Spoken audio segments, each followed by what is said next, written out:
अस्सलाम वालेकुम। ये लेक्चर नंबर 10.2 है और प्रीवियसली हम जो डिस्कस कर रहे थे उसमें हमने इमेज फॉर्मेशन सीखी थी। अब जो इन्फॉर्मेशन हमारे पास है उससे ड्राइव कर रहे हैं हम एक और चीज़। देखें, अगर ये आपके पास कॉन्वेक्स लेंस हो और इस पर ये फोकस नहीं हो रहा, मैं इसको ज़रा सही कर दूँ।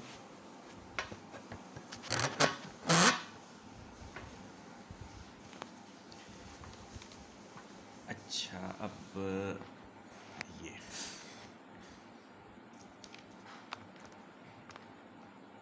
ये अब शायद नज़र आ रहा है सही। देखें कि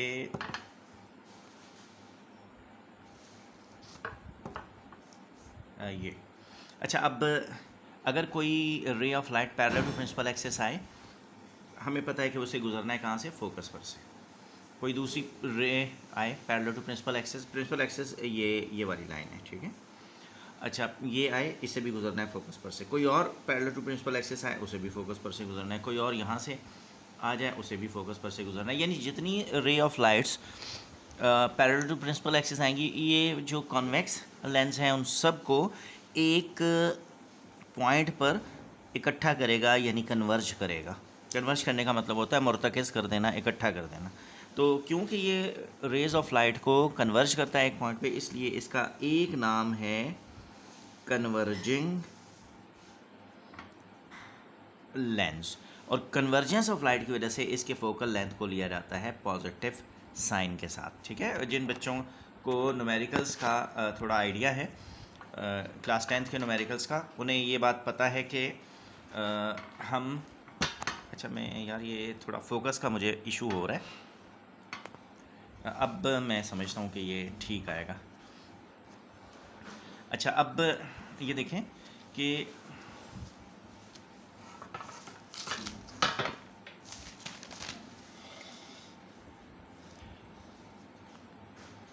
ये देखें, तो मैं ये कहना चाह रहा था कि क्योंकि ये लेंस लाइट को कन्वर्ज करता है, इसलिए इसे कन्वर्जिंग लेंस कहते हैं और इसके फोकल लेंथ को पॉजिटिव साइन के साथ लिया जाता है। जिन बच्चों ने क्लास 10th में न्यूमेरिकल्स किए उन्हें पता है कि focal length of converging lens या कॉन्वेक्स लेंस पॉजिटिव साइन के साथ लिया जाता है, और उसके पीछे बात यह है कि ये कन्वर्ज करता है पैरेलल रेस को। अच्छा, कुछ डेफिनेशंस हमें पता होना ज़रूरी है। उनमें से एक है लीनियर मैग्नीफिकेशन। अच्छा, बच्चे ने बड़े ख़ास तौर पे मुझे लिखा भाई कि लीनियर मैग्नीफिकेशन के बारे में हमें पता नहीं है, और मैं इस बात पे बड़ा हैरान और परेशान हो गया कि अगर लीनियर मैग्नीफिकेशन जैसे कॉन्सेप्ट भी मुझे बताने हैं तो शायद बच्चे को कुछ भी सिरे से मालूम नहीं है।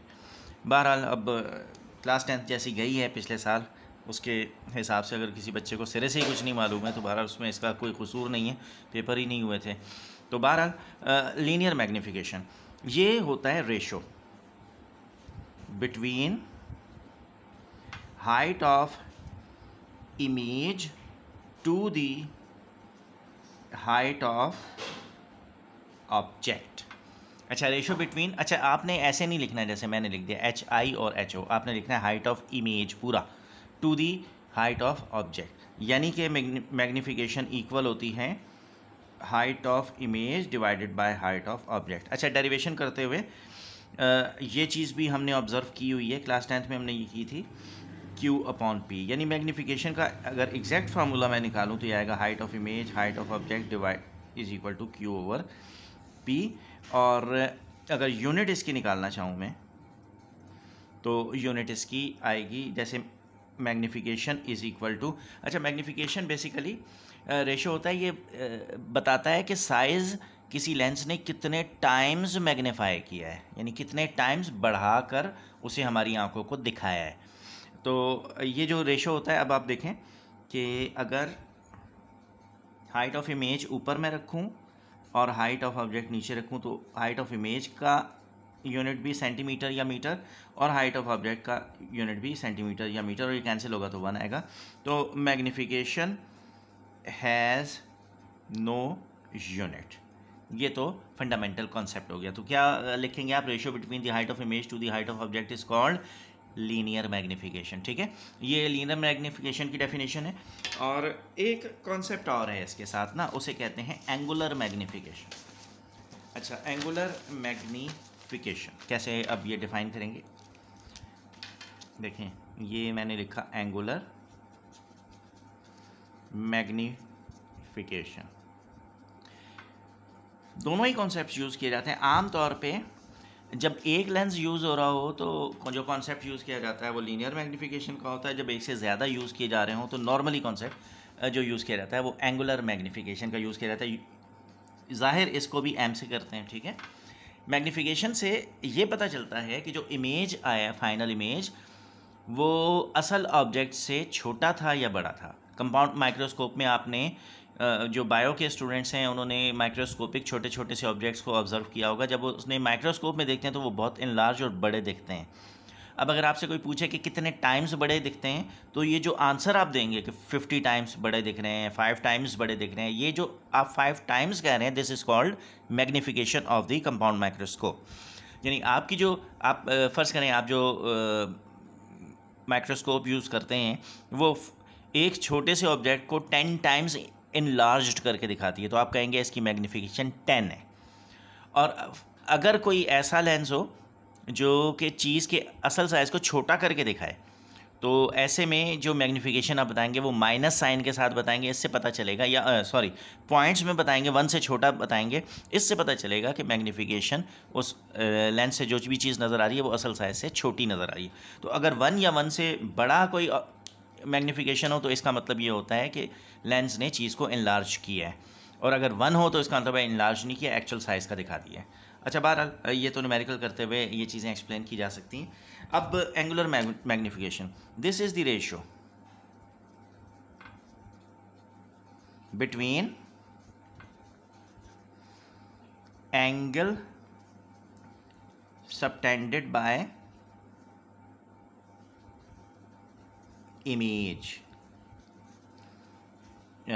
इसे बीटा से ज़ाहिर करते हैं, to the angle subtended bye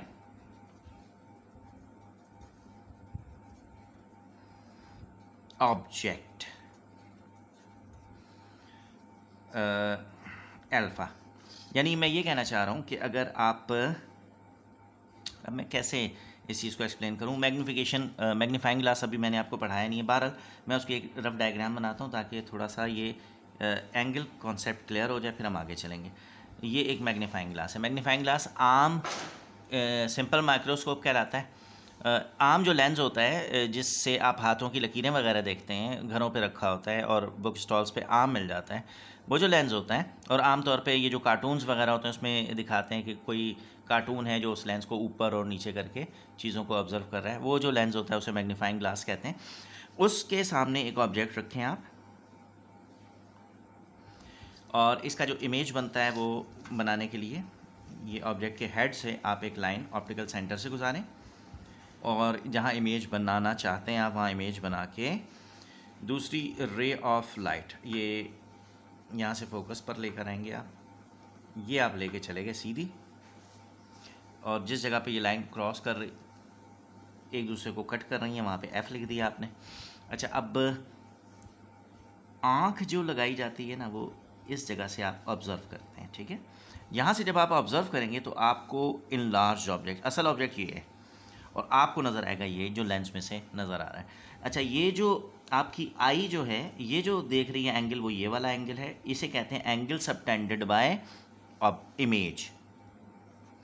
ठीक है, ये वो एंगल है जो इमेज बना रहा है आपकी आई के साथ, और ये जो लेंस के साथ एंगल बन रहा है इस ऑब्जेक्ट का, ये ऑब्जेक्ट रखा हुआ है ना, ये जो एंगल है इसे अल्फ़ा कहते हैं, यानी एंगल सबटेंडेड बाय ऑब्जेक्ट। अब ऊपर देखें, this is the ratio between angle subtended by image यानी beta to the angle subtended by object alpha, यानी मैग्नीफिकेशन इक्वल होगी बीटा अपॉन अल्फ़ा। ये होती है एंगुलर मैग्नीफिकेशन की डेफिनेशन।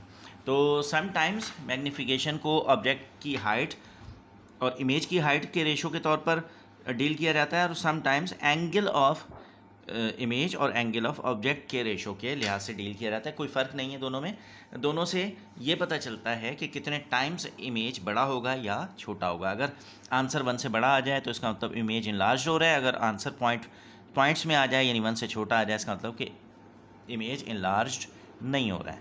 अच्छा, अब एक और डेफिनेशन होती है इसमें, least distance of distinct vision. Least distance of distinct vision, इसे डी से ज़ाहिर करते हैं।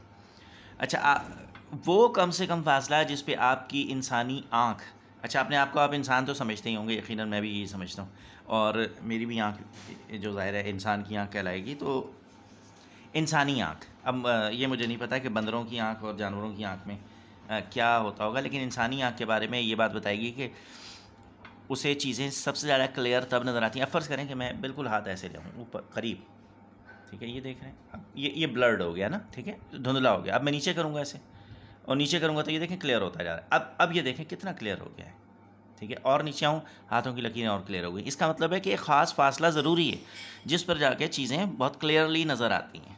तो वो फासला जिस पे आँख, इंसानी आँख किसी चीज़ को बहुत ज़्यादा क्लियरली देख सकती है, उस फासले को least distance of distinct vision कहते हैं। The minimum distance which is required for the human eye to see things clearly is called least distance of distinct vision। इसे d से ज़ाहिर करते हैं, और d is equal to 25 centimetres होता है। अच्छा, अब डेफिनेशन बेटा खुद लिख लेना, अभी मैंने जो बताई है क्या, the minimum distance eight which human I can see things distinctively यानी clearly, that distance is called least distance of distinct vision। It is denoted by D and it is 25 centimeters। Clear? अच्छा, ये आप लिख लें। अब मैं 10-11 minute से ऊपर की ना वीडियो बना नहीं रहा हूँ, इसलिए कि अपलोड होने में इसका बड़ा टाइम लगता है, तो मैं यहाँ इसको रोक रहा हूँ, और मैं अब तीसरी वीडियो बनाऊँगा 10 to 12 मिनट्स की, उसमें मैं फिर मैग्नीफाइंग ग्लास डिस्कस कर देता हूँ, ठीक है। ये छोटे छोटे से डेफिनेशन कॉन्सेप्ट्स बना के मैं ले आऊँ ताकि कल मैं कंपाउंड माइक्रोस्कोप एक ही दफ़ा में पूरा कर सकूँ। थैंक यू बेटा, थैंक यू वेरी मच। इस लेक्चर को भी फॉरन कर डालिए, और इसके बाद हम अगला लेक्चर अपलोड करते हैं।